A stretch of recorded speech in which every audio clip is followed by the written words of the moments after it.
محەممەد چۆنی؟ ئەلو چاکەم باشی بەڕێکەت مەمنونم چاکەکەم کاک محەممەد کات هەیەک دوو پرسیارمان هەیە؟ ئەلو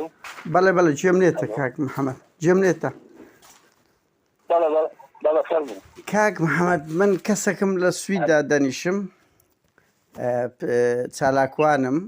ڕۆژنامە نووسشم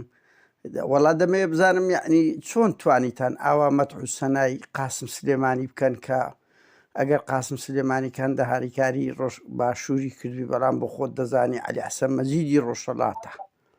یعنی ئێوە هەست پێ دەکەن ئەو لێدوان و یادکردنەوەوانە هەستی دەیان ملیۆن کورد بریندار دەکات یان بەس خۆتان دەبینن، یعنی پرسیارەکە ئێمە ینی ئێوە کە جمو زۆڵک دەکەن بەداخەوە قەپاتی کردە ترسان بەداخەوە ئەو ئەسلوبیانە لە ترسان دەزانم ئیتلاعات هەما سزات دەدا داوە شەی زەلام بەو هەیکەلە گەورەوە باشە هەستی دەیان ملیۆن کورد بریندار دەکەن لایەن زۆر ئاساییە. سڵاو و ڕێز کاکە تو بەرپرسیەکەمی دەڤەری سۆزی بەڕاستی شەرم بوو دوێنێ ئەو یادەی قاسم سلێمانیتان کردو ڕەنگی برێ ئەمە ئەوەی نا دیبلۆماسیەت دەکەم ئەو دیبلۆماسیەت نییە ئەو بێڕەوشتی سیاسیە کەس هەیە جەلا دەچینێتەوەکەی خۆی کە قەتل و عامی هەزاران کوردی ڕۆژهەڵاتی کردیە یەکێک لە ڕەمزە گەورەکانی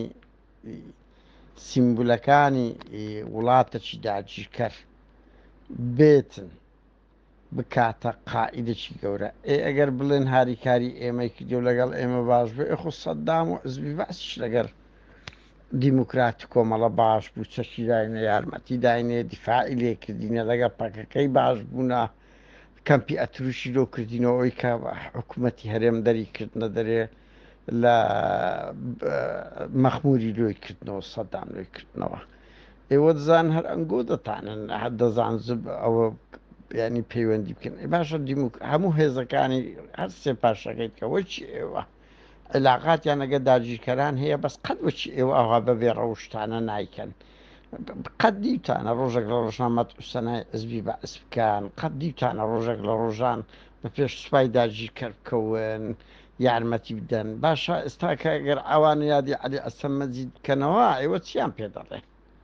پێتان ئەوەیە ینی لۆ قسەك مڕعاتی هەستی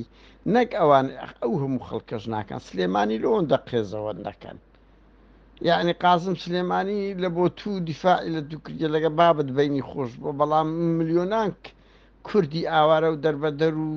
زوڵم لێ دەکات لە ڕۆژهەڵاتی نیشتیمان 6 وڵاتی تەفت و ناکردیە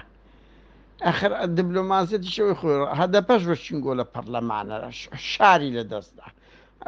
خۆسەرەی دیموکراتیش ڕۆژ ئاوا وەچینگۆ حکوومەتی هەیە لۆ ئەو کارە قێزەوەنانە ناکە ئەوەی ئەنگۆ دەیکەن یعنی ئێوە نەدی و بدین هەر ڕۆژێک هەردەستن قاسم سلێمانیە ڕۆژێک خومێنیە مەتە دەکەن کاچی من قسەک ئەتو وەڵڵاهی ئەنگۆ پێویستان بەوەیە مامۆستاتان هەبی ڕاوێژکارتان هەبی وە قسەک هەردوو خۆدەوە بیسبێت تف لە گۆرتان دەکرێت تف لە گۆرتان دەکرێتن لە گۆر دەردەهێنرێن لەو هەموو خیانەتە ئێستا 10 ملیۆن کوردی ڕۆژ کورتان دوێنێ هەست برین